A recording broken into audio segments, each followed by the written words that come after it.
open wide. Ready? Here comes your chunk of Trump. It's my favorite food. With your first bite, here's Mark Thompson. I have a feeling it's going to be beautiful.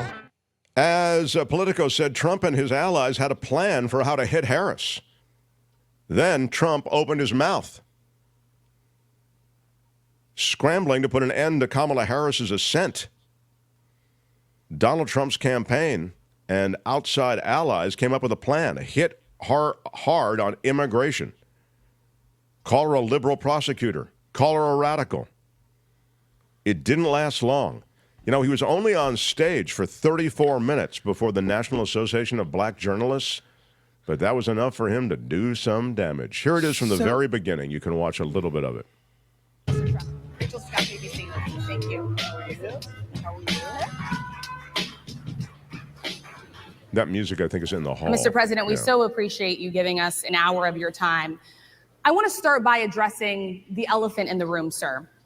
A lot of people did not think it was appropriate for you to be here today. You have pushed false claims about some of your rivals, from Nikki Haley to former President Barack Obama, saying that they were not born in the United States, which is not true. You have told 4 congresswomen of color who were American citizens to go back to where they came from. You have used words like animal and rabid to describe Black district attorneys. You've attacked Black journalists, calling them a loser, saying the questions that they ask are, quote, stupid and racist. You've had dinner with a white supremacist at your Mar-a-Lago resort.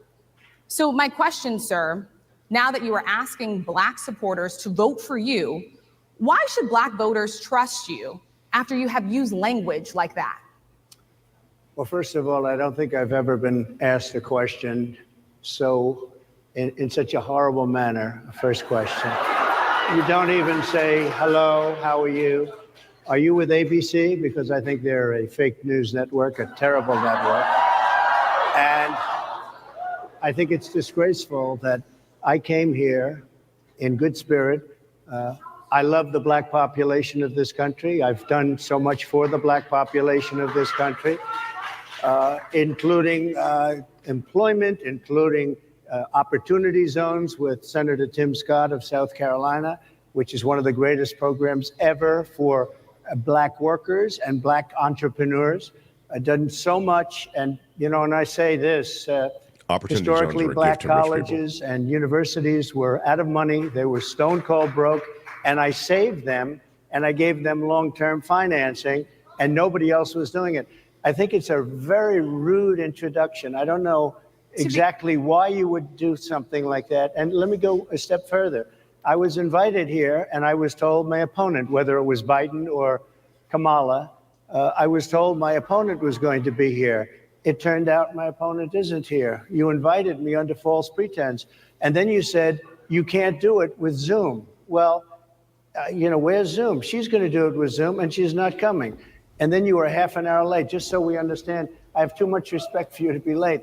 They couldn't get their equipment working or something was wrong. Mr. President, I would love if you can answer the question on your rhetoric and why you believe that Black voters should trust you with another 4 years. I have been the best president for the Black population since Abraham Lincoln. Better than President Johnson, who signed the Voting Rights Act. For you to start off a question and answer period, especially when you're 35 minutes late because you couldn't get your equipment to work, in such a hostile manner, I think it's a disgrace. Let me just ask a follow-up, sir, and then we'll move on to other questions here. Some of your own supporters, including Republicans on Capitol Hill, have labeled Vice President Kamala Harris, who is the first Black and Asian American woman to serve as vice president and be on a major party ticket, as a DEI hire.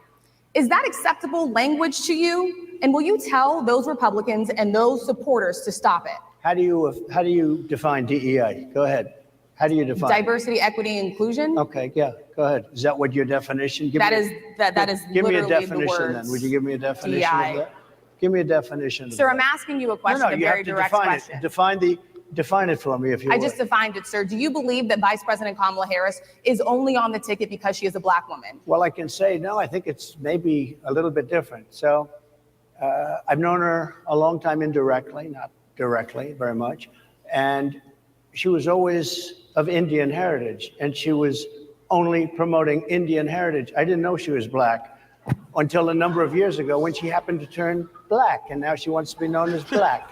So I don't know, is she Indian or is she black? She has always But you know identified what? as a black woman. She went to a historically black college. I respect either one, but she obviously doesn't, because she was Indian all the way, and then all of a sudden she made a turn and she became a black person. Just to be clear, sir, do And you I believe think, that I think she is somebody should look into that too when you ask continue in a very hostile, nasty tone. It's a direct question, sir. Do you believe that Vice President Kamala Harris is a DEI hire, as some I Republicans really have don't said? know. I mean, I really don't know. Could be. There are some, and there are plenty. I know this lady right over there, Harris, is a fantastic person who just interviewed me at length. And we had a great interview, I think, and I heard you got very good ratings on that. Well, interview. you told me it was the longest one of your life, so we had a good discussion. Okay, Albert, Look, thank I you. want to talk about. That's Rachel Scott. Is that who that is? That's Rachel Scott with ABC, and With she ABC. kicked ass. Let me tell you something first about Rachel Scott. That's the kind of conversation you should have with Donald Trump. Yeah. That's the kind of conversation the media doesn't have with Donald Trump. Mad respect to Rachel Scott for showing the rest of the media the way it's done. You may even remember the debate that cost Joe Biden the candidacy for re-election. That's the way you ask a debate question. You ask it pointedly, you stack those things up, and you launch. And that's exactly the way debates in the past have worked. Now, you may say, really, Mark? I mean, it is kind of rude. You put the guy on the... No. It's easy to handle a question like that. Here's how you handle it. You say, you know, I've said a lot of things. It's true. And I say some things out of passion. I say some things out of emotion. And sometimes I regret some of the things I've said. And so when you stack them all up like that, I hear things in there and I think, I think I was having a bad day, whatever you want to say. Right. But you say it was a bad moment. Sometimes I say things in response to a situation. You smooth it over. And then you say, but he can't do that. What I just described, he can't doesn't do. ever admit wrongdoing or, you know, mistakes. No, that's not him. Cindy says, Mark, that's boring. Trump isn't boring. Well, Trump doesn't apologize, and he doubles down. And the other thing I would just mention is one word which he doesn't have, and you need it to do the kind of thing that I just described in response to a question like that. You need humility. Yes. Even if you're faking the humility, Mr. Trump, which you would be, I encourage you, sir, to find it, because that is the way to handle a situation like that. Instead, he's combative, he attacks the mics. You know, it was crazy. It was really also crazy how he lost track of the room. I mean, you're playing in a room that isn't receptive to this kind of a hate toward people of color, to your general ranting about starting late. By the way, they didn't start late because of the mics. That is not true. He just made that up. But there are ways to handle these things. Now, let me speak to the damage done, because I'm hearing a lot of that does it. He's done. Oh, my God. Guys, please. He talked about grabbing a woman by her private parts, and he not only survived that, he went on to win the presidency. There is a big chunk of America, because of the intensely partisan nature of our politics, that is okay with this. That's why it comes down to a sliver of people in swing states to decide this. The Electoral College map is generally GOP leaning, as you know. The Dems will have to win probably 4% more to be able to carry the Electoral College map. Now, it can be done. The last guy did it. But I'm just saying, this isn't the end. No. There was a beautiful moment in that interview. The question came from a different reporter on stage, and Trump was asked about immigration, and he turned to his immigrants are taking away, quote, black jobs. And so then the reporter said, well, what are black jobs? And he kind of went, well, I guess they're the same as everybody's jobs. He says any job is a black job. The whole audience started cracking up, like, see what we mean? Like, you're ridiculous. And then he said, well, I guess there's mostly black people here. It's all black people. It's the NAJB. There are no white people there. I've often been sad that I couldn't attend because it's such a fun event. But yeah, it's all black people. It's like he didn't even realize where he was. I'll give him props for showing up, though, Yeah, I mean, I think the thing about Donald Trump is that he feels he can handle any situation. And that's a great gift to have that kind of confidence. But it also can get you into trouble because you end up in a place where you can't pull off the same stuff you pull off in a rally, in one of your rally rooms or one of your huge outdoor rallies. They're ready to play your game and hear your hits. I mean, he plays the hits. He's been playing the same hits since 2016. But I'd suggest that he needs to change his strategy a bit. Flo says, good morning, Mark. Good morning, Kim. And a big shout out to Flo because this is a super chat. Big shout out. Very sorry you both and Courtney came down with the blasted COVID. The former POTUS at the NABJ was abysmal and worse. No shame. SNL will have a field day with this. Dems should too. Yeah. It's in the news cycle. I talk about the news cycle a lot because I think that media messaging is really what it's all about. They establish essentially what's important. I'll remind you when Hillary Clinton was in the news cycle toward the last 10 days of the election with Jim Comey firing up the email thing. All the media could talk about was the emails, right? And that kept the email question front and center. And similarly, every news cycle is dominated by a story or a constellation of stories.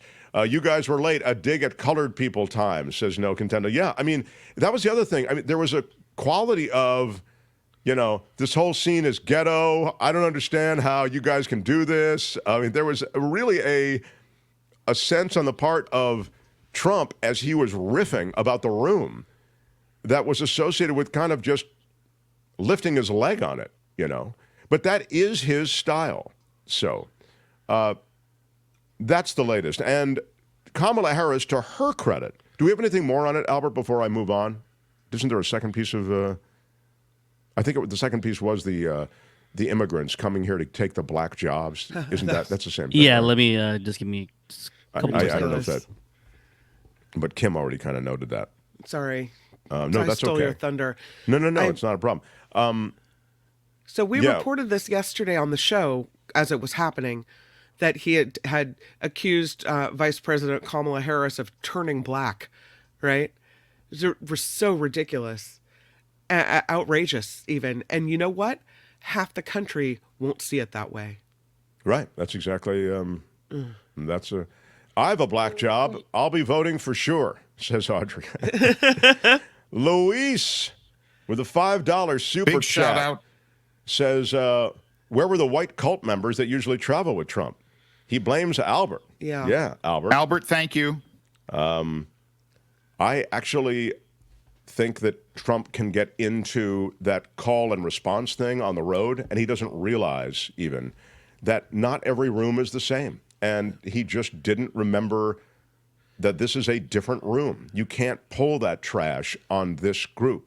You have to downshift for this. What do you have, Albert? Anything? You wanted to choose for vice president. Yeah. And you said normally it really wouldn't matter what they would bring. This is about You J.D. choose somebody Vance, that you think has a future, that sort of thing. But you said these words 3.5 hours before an attempted assassination on your life. You told me that bad things happen, Harris, and that's why this decision is important this time. Bad things happen. You said it twice. When you look at J.D. Vance, is he ready on day one? Does he what? Ready on day one, if he has to be. I've always had great respect for him and for the other candidates too. But I will say this, and I think this is well documented. Historically, the vice president in terms of the election does not have any impact. I mean, virtually no impact. You have 2 or 3 days where there's a lot of commotion as to who, like you're having it on the Democrat side, who it's going to be. And then that dies down, and it's all about the presidential pick. Virtually never has it mattered. Maybe Lyndon Johnson mattered for different reasons of what we're talking about, not for vote reasons, but for political reasons, other political reasons. But historically, the choice of a vice president makes no difference. You're voting for the president, and You can have a vice president who's outstanding in every way, and I think JD is. I think that all of them would have been, but you're not voting that way. You're voting for the president. You're voting for me. If you like me, I'm going to win. If you don't like me, I'm not going to win. Yeah. So there is the non-endorsement of J.D. Vance. He never said, of course he's ready on day one. Why do you think I would have chosen him? He said a lot of stuff, but essentially he said, you're voting for me. Don't forget you're voting for me. I mean, that's not nothing in the sense that it reminds you he has his own doubts about J.D. Vance. What a vote of confidence in your running mate. J.D. Vance is getting into the news cycle in all the bad ways, and Trump is well aware of that. That is your chunk of Trump. That's it for this edition. Well, I really enjoyed it. But make sure to join us again next time I think you might want to listen. There's nothing wrong with listening. for another chunk of Trump. Hi, it's Mark, and I thought that was great. Hit the notification bell, you'll know whenever there's a new video being dropped, and please subscribe to our channel to help us save the universe.